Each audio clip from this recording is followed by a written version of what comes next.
Katie's going to talk to us all about their omnichannel strategy and what their focus has been. So Katie, welcome. Thank you for joining us. Thank you. Thanks for having me. Yeah, and I mean, first of all, I know you're San Diego. Yes. Here, so you're used to all this cold, hot weather. But I love having you here because I am a huge pet fan, especially dogs in particular, so I can completely relate to you and what you're doing. So I appreciate that. And again, I forget this, I'm not a tech person, as you can probably see. Can I ask how many pet parents are in the audience? Everyone, awesome. I love that. This will be a fun conversation then. Yeah, no, I could talk about pets. We could just not do strategy, let's just talk about all our pets at home.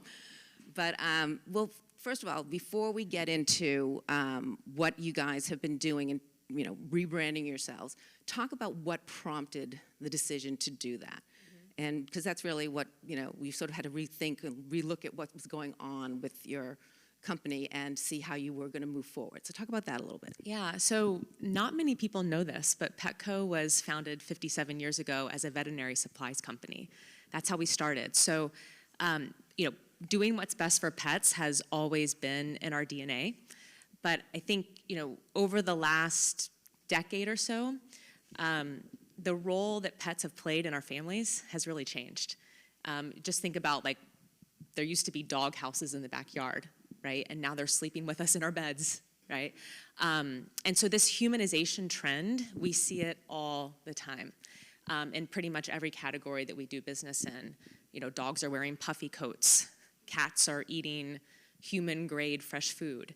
And so we saw the customer going there. And so about 3 years ago, timed with a management change, we decided that we wanted to stand for something bigger. And so we have really transformed ourselves from a traditional kind of transactional retailer to really being a true health and wellness partner for pets and their pet parents. And that's our mission. Our mission is to improve lives. And that started 3 years ago. In 2019, we were the first and only national retailer to remove artificial ingredients from all of our dog and cat food and treats, which I love, because when you walk into a Petco, you don't even have to question whether the stuff in there is good. It is good. It's the best in the industry. And then in 2020, we stopped selling some select electronic shock collars to really reinforce our belief in positive reinforcement dog training. And then last year, one of my personal favorites I have a huge passion around is that we really led the industry in creating awareness for pet mental health. Because we were really concerned as people were starting to go back into society that there was going to be a lot of problems with pet social and separation anxiety. And so we were right there in that moment, very culturally relevant and there with tools to help pet parents and offered free courses to help them really adjust through that time. So we really don't think of ourselves as a retailer anymore. We're really this end-to-end pet healthcare ecosystem that goes from veterinary hospitals and health clinics to grooming salons and training centers. We've got the best nutrition in the industry, like I said, and supplements, and then of course always, we'll always have the equipment and the supplies that you need to help your, care for your pet. But we are really uniquely positioned to be that partner with pet parents on that journey. Yeah, and I love what you said in terms of, I love that everyone was adopting pets during that time, but I was thinking of that. I'm like, people leaving their home finally, and so I think that's good that you It was twofold actually, because not only were pets really used to having us be home with them, so when we started going out, they're like, hey, where'd my human go? And then there's that separation anxiety, right, that happens. But then also there were 13 million new pets that got brought into US households during the pandemic. And all those new pets had never been socialized. They weren't used to having visitors come to the home. And so they weren't used to being at, crowded events. And so when we started taking our pets with us out into society, there was a bit of social anxiety that was there as well. So we're just trying to help make the transition smoother for them. Yeah, definitely. And you talk about, obviously all the things you were doing and moving forward with, but how did you get that messaging out there? How did you, because people are used to Petco, and now all of a sudden you're Petco, but you're not the Petco they know. Right. So obviously there's changing there where you have to kind of let people know who you are and not alienate those who love Petco the way they were, but just, so what type of messaging did you have to bring to ground and get people to respond? Yeah. So when we made the decision that we wanted to stand for something bigger, that really meant we had to rise above the sort of like hand-to-hand combat that is promotional messaging in retail, right? Like the discount, the quintessential discount messaging. And so if I would have asked like all of you 10 years ago, how do you stay healthy? I bet like almost everybody in this room would have said two things: food and exercise, right? Because that is traditionally how health has been defined. But look what's happened. Like, we're talking about our mental health more than we ever have before. We're renovating our houses because we've learned during the pandemic that our home environment is so important to our well-being.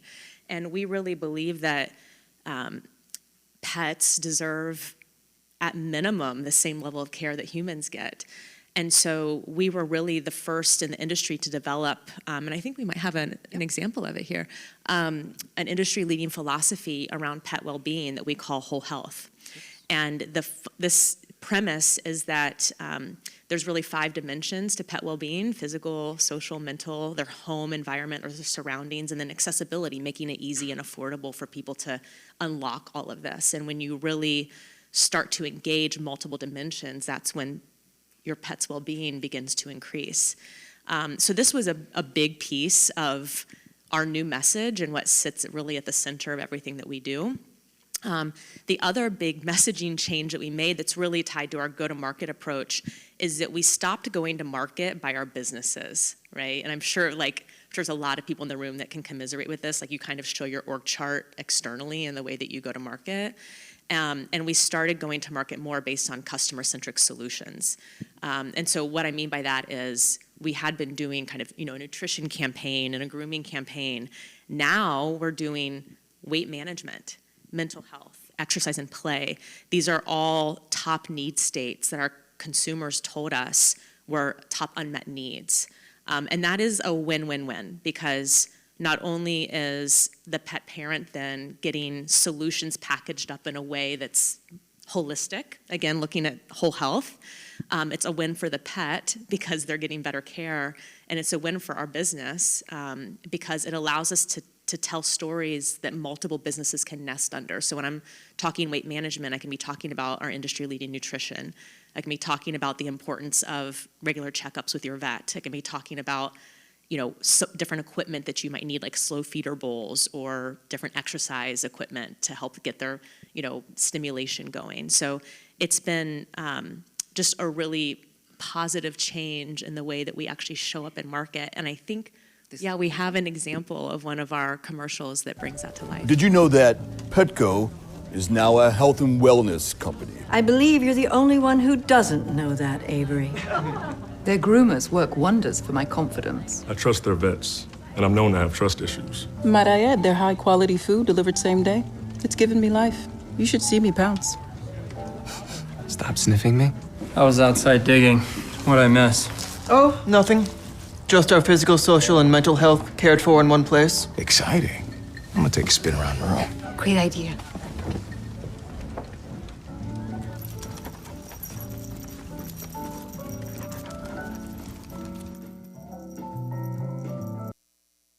This ad actually was recognized as one of the top 30 ads of 2021 by Ad Age, so we're really proud of that congrats. one. I love it. I think it is true. If we can I know everyone wants their pet to talk. People say, I never did, because you don't really want to hear what they're sometimes saying. But yeah, no, I totally, when I saw this spot, I loved it. I think it was spot on. It puts, it does what you're saying, that we feel like pets deserve the same level of care as humans. And so I think when we can put ourselves in our pet's place, like when we're, if you're thinking like your pet, as society was opening back up and your human was about to leave, it really makes you think differently about the care that they need. And so we really just wanted to bring that empathy through. Yeah, no, I totally agree with that. And I do think that we should give the same care to our pets as we do to ourselves. So that's just my 2 cents. But obviously, with these kind of changes initiatives, there must have been some challenges. What were some of the biggest ones, and how did you kind of get past those? Yeah, of course, right? Big challenges. So I think in the early days, it was really important that we weren't just saying we were a health and wellness company. We were actually being a health and wellness company. We were showing up as that kind of company every single day. And we removed artificial ingredients a year before we rebranded. And thank goodness we did, like in hindsight, right? Because you can't just, talk the talk, you have to walk the walk. And if we had not done that ahead of rebranding, it would have just been talk and with no walk. And so it's not, those big tentpole moments, artificial exit, shock collar exit, mental health, like those aren't the ones that worry me. It's the 1,000 micro decisions that our business leaders are out making every single day. Like, who are we gonna partner with? What kind of merchandise are we gonna carry? And are all those micro decisions actually supporting this new brand purpose? And so it was really, really important at the beginning to make sure that everybody understood that we can't just say it, we have to be it. And I think going hand in hand with that, and this is so important, and we're still it's a discussion, even 3 years in, is making sure people really internalize throughout the organization. And when I say organization, I don't mean marketing, I mean the company, that changing and shifting brand perceptions of Petco as a health and wellness company or a company that cares for my pet's whole health is not only marketing's job, right? If it were only marketing's job, we would mostly just be doing the talk, right? It's the businesses that bring the proof points that we get to go tell. We're just the megaphone to a lot of the actions that they're taking. And so it's super important to me, and I have this conversation, with my management team all the time, is we got to make sure those brand perception measures are on everybody's performance scorecard. They're not just owned by marketing. In fact, they can't just be owned by marketing, or else it won't be authentic. So that's something that we're constantly evolving. I think also just patience.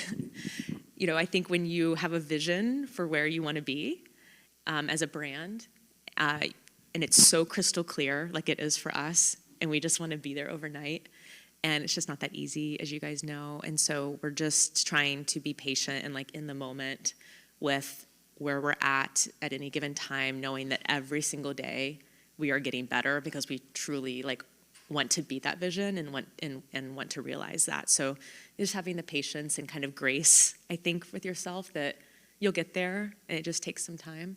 I'm curious in terms of just, I asked Daz earlier today, when you have so much that you're doing differently and you want to really educate not only consumers, but the people in the stores, is that been a process? I know that, again, for Daz, it was a work in progress, and in some it was easier and some more difficult. What type of response are you finding? This is not hard for us. I'm super proud to say this is not hard for us. We have 25,000, we call them partners or employees that work in and again, we call them pet care centers. We don't call them stores anymore. So 25,000 employees in our pet care centers, and they are the lifeblood of our company. We say we work for them, not the other way around, and it has not been hard. They're super passionate. They are pet parents. They are knowledgeable. It really is our secret sauce. And so, they are on board with whole health. We train them, of course. We have training modules, and I think one of the biggest unlocks when we flipped our go-to-market approach to not be so business-centric, right? Because that's, again, the equivalent of that in a pet care center is the aisles. I'm on the food aisle. I'm in the, equipment aisle. But really marrying up their training modules with our go-to-market calendar across the company, which again, I'm a huge advocate. That is not a marketing calendar, that is the company's calendar. So when we're talking mental health, everybody better be talking mental health. It's not just marketing. And the partners' training modules were lined up, so we have the full stack of the company behind the same initiatives at the same time of year. And that's been amazing for us. It has not been a challenge. That's great. Yeah. Well, I think you wanted to also, we have this spot. Yeah, you asked about challenges. The other thing too is that we have all these vendor partners. All right, we have all the kind of national brands of pet food suppliers and suppliers. And when I first got to Petco 2 years ago, it was really odd. They were giving us co-marketing dollars, but then we were almost acting as their agency. We were creating bespoke creative for them that was running, but it didn't connect to what we were doing from a master brand perspective. So one of the things we did was we brought all that together. So now all of the creative construct that is in our vendor marketing programs is very much, and you'll see it, very tied to our master brand, and which is a win-win because I think we've got momentum that they want to ride along with, and also it makes our dollars go further because everything's laddering up to the same platform. So this is an example of actually when we had two, like this is how much they want to be a part of it, two vendor partners in completely different categories, food and supplies, that came together and actually ran. It was like a you know, a 3-part ad, which is really cool. Petco, Honest Kitchen, and Kong. Great, let's see it. I just caught this Kong in my mouth. And the energy I get from the Honest Kitchen dog food lets me do it again and again and again.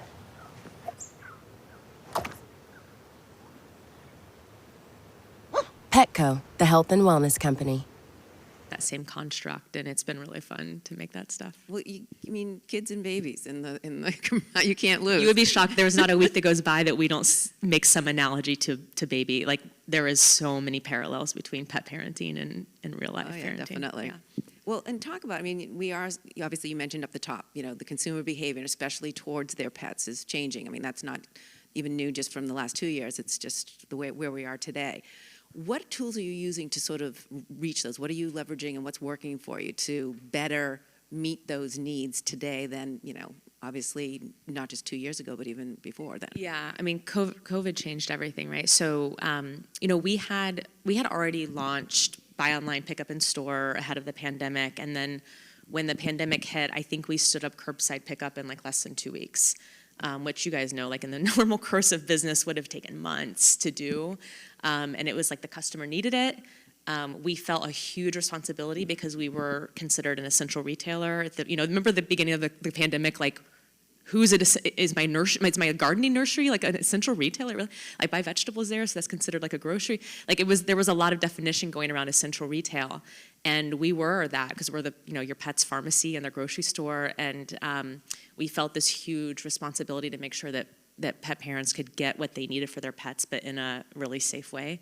And then I think in terms of the massive demand spike that we saw on our digital properties right across our site and our app, that really just accelerated the innovation roadmap for us. So things like, you know, sending an email and being able to deep link into our app, or having our app send push notifications when we see in our data that your dog is, you know, past due for a groom or their vaccination is about to expire. So all those delighters that really remove the friction in the customer experience, they've just accelerated very quickly in our organization, which we're super excited about. Yeah, and I mean, obviously it's been a couple of years now since all of this has been happening. How is it resonating with consumers, and what channels are you finding work? Where are you leaning more so? Yeah. What's working for you? So from a channel perspective, we use a full, I'm sure as most of you do, a full suite of integrated channels across paid, owned, and earned. On the paid side, we feel really good about this flywheel we've created where we're creating demand with channels like linear, connected TV, online video, digital social, but then we're capturing that demand through search, retargeting, and that balance has been really important. I'm sure many of you felt it too, especially in retail. I think in the pandemic, especially at the beginning when businesses were shut down and people were wanting to stay home, the online demand rose so fast. You didn't need to create that demand. You just needed to capture it really quickly, especially when there were inventory shortages. Like you needed to be the person that was like in search, showing up when somebody needed their Honest Kitchen dog food. And so I think for a lot of retailers, the pendulum shifted really far towards kind of performance media and lower funnel to capture that demand, which was fine and like what was needed at the moment. But I think that's a really dangerous place to stay and not let it become your new baseline. So the last year we've done a lot of like, again, education and work within our organization to like rebalance that and get that flywheel of demand creation and demand fulfillment back going again. And then from an owned perspective, you know, we do all the normal stuff, email, direct mail, SMS, but I said it before, our biggest and most valuable owned channel are those 25,000 store partners who are out and like having those one-to-one interactions with pet parents all the time. Yeah, and we have this tweet here. Yeah, this was just an example of, you know, you asked how are things resonating. I mean, I think, you know, qualitatively, this is a great example of when we show up differently and not as an expected retailer, but as a company that's bringing solutions to real problems that are on pet parents' minds, but maybe they didn't expect anybody else to be. We saw a lot of tweets like, gosh, I was thinking about my cat's mental health, but I didn't know anybody else was. And then you have a leader in the industry come out and say, no, this matters, and actually this is a problem, and we need to, we're on the precipice of the, the largest pet mental health crisis in history, and we got to take care of this. And we saw just an amazing reaction, and we continue to across a lot of the solution stories that we tell. Is it important at this point to not only, as you talked about your strategy overall in terms of where you're putting your ads, but follow up or optimizing what you're doing by when you see something like this on social, or are you doing more on social to sort of keep it going, keep that voice going, since it is a real strong message that you're really trying to relay? Yeah, absolutely. I mean, we were seeing data. I think one of the things that happened with the pandemic is that customers have gotten so comfortable and accustomed to shopping online, and we were seeing data that said they're really starting their buying journey on social. So this past year, we had 3 Facebook Live social commerce events that were hugely successful. And again, we paired them to our go-to-market calendar. So there was one all around exercise and play during the Olympics in the summer. We had a little fashion show. We're always using adoptable pets. We had a holiday variety show.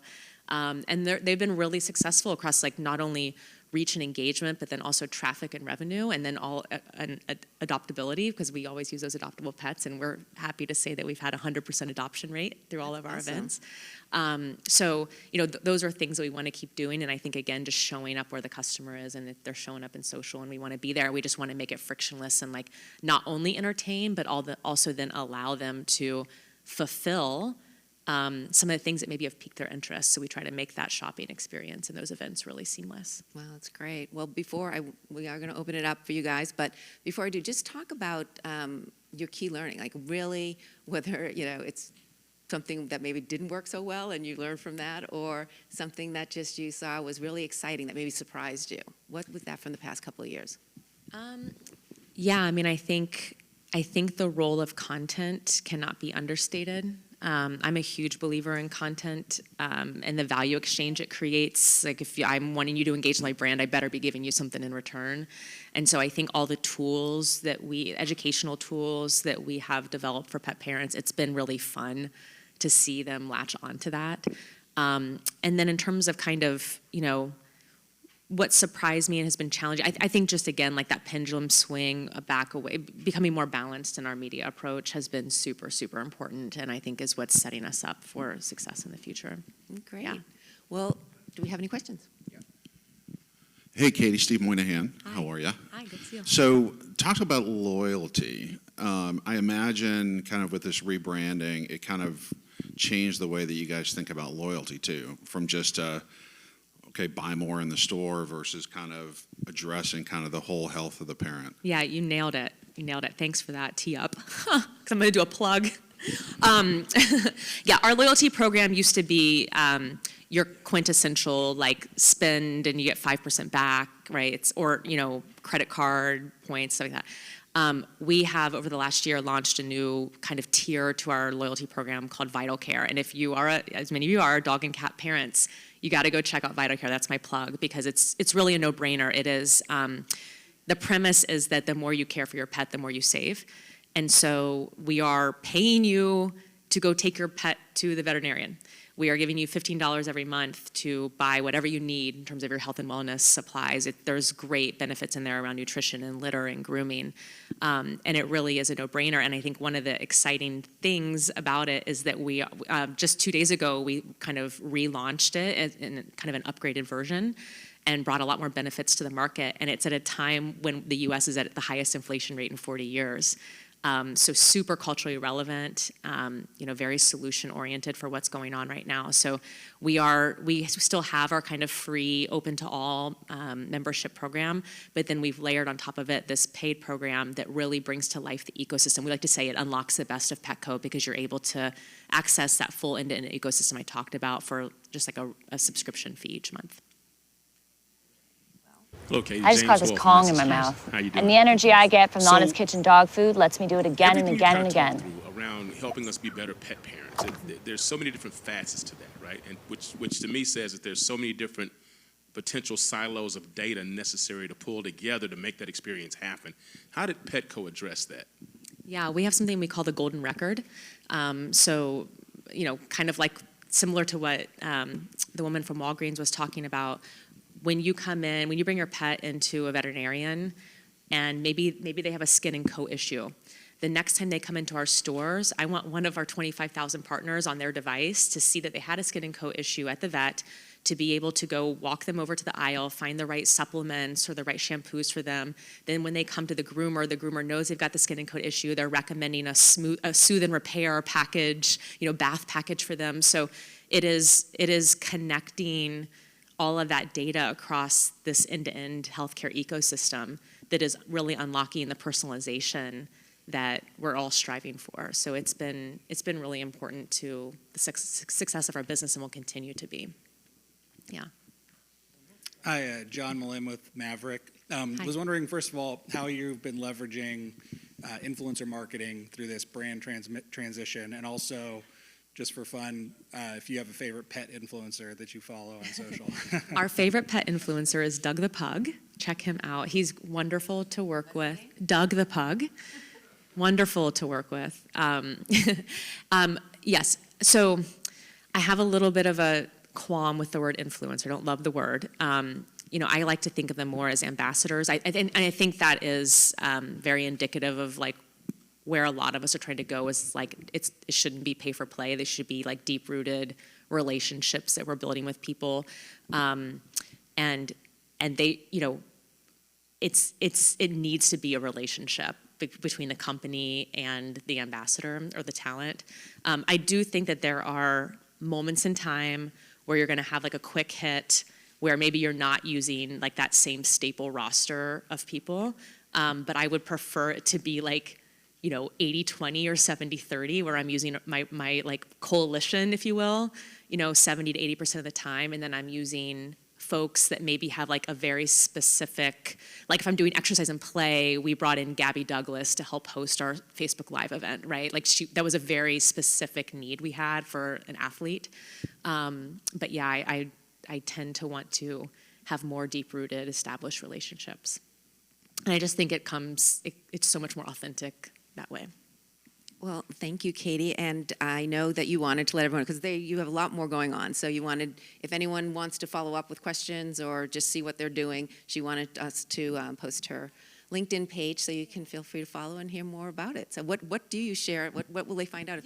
We share what's going on at Petco, obviously. Also, just I talked about the content, the resources, educational resources. I love to post about that because I think we're one of the best in the business at creating that sort of stuff. So many of you are pet parents, and if you're wanting to just find out what to do during dental month or how to know when it's pest season and all that stuff, we've got tons of resources that I post. And then I'm a working mom with a working husband at home and 2 small kids, and so I post a lot about I